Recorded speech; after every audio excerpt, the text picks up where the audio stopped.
Good afternoon. আচ্ছা, 14 ফেব্রুয়ারি যদি আপনার নামটা মূল তালিকাতে না আসে, ফাইনাল লিস্টে যদি না আসে, তাহলে কি আপনি বেনাগরিক হয়ে যাবেন?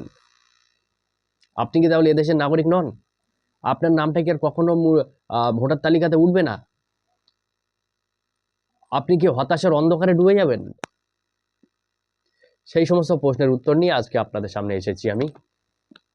আপনারা দেখছেন নির্ভীক বিশ্লেষণ। আমি আপনাদের সঙ্গে রয়েছি এমডি হযরত। আপনারা জানেন ইতিমধ্যেই শুনানির তারিখ 1 সপ্তাহ বাড়ানো হয়েছে।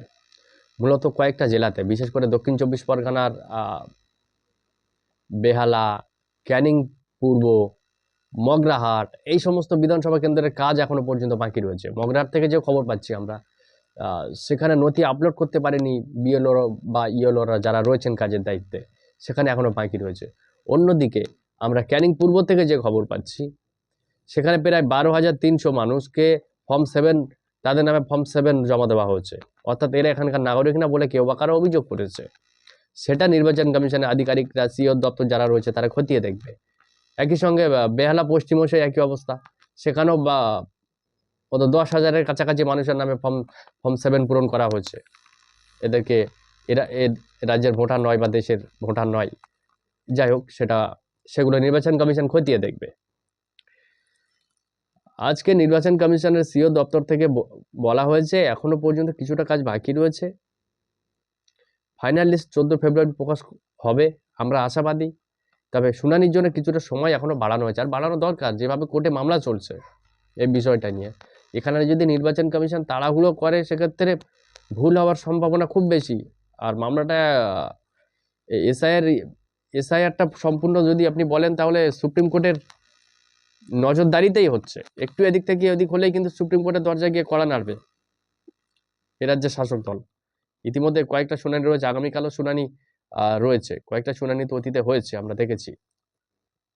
তো সেক্ষেত্রে কমিশন একটু সময় যাক, ধীরে সুস্থে কাজটা করার চেষ্টা করছেন। তবে সবচেয়ে বড় খবর, যেটা আমি ভিডিওর প্রথমে বলেছি, যদি আপনার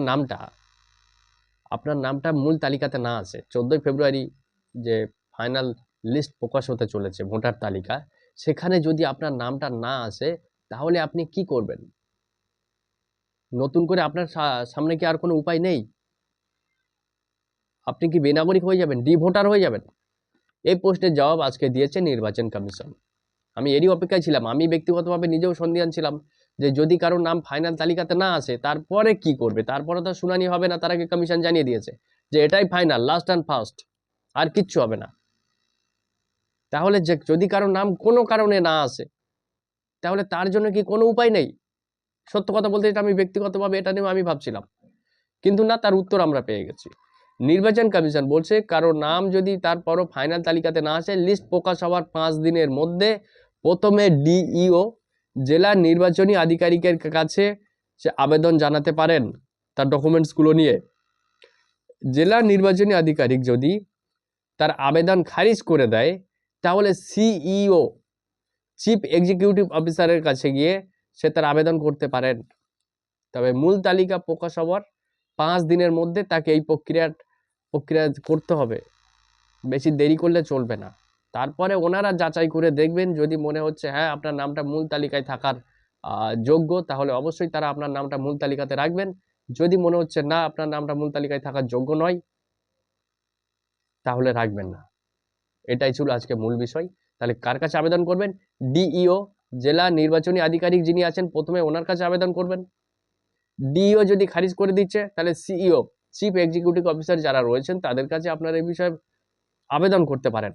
উনি এই বিষয়টা যথেষ্ট যত্ন সহকারে উনি দেখবেন। ওনার যদি মনে হয় তো নামটা তালিকাতে রাখা যায়, তাহলে রাখবেন, নয়তো উনি খারিজ করে দেবেন। আপনার নামটা তাহলে ভোটার তালিকাতে আর উঠবে না। দর্শক, এটুকুই ছিল আজকের ভিডিও অংশ।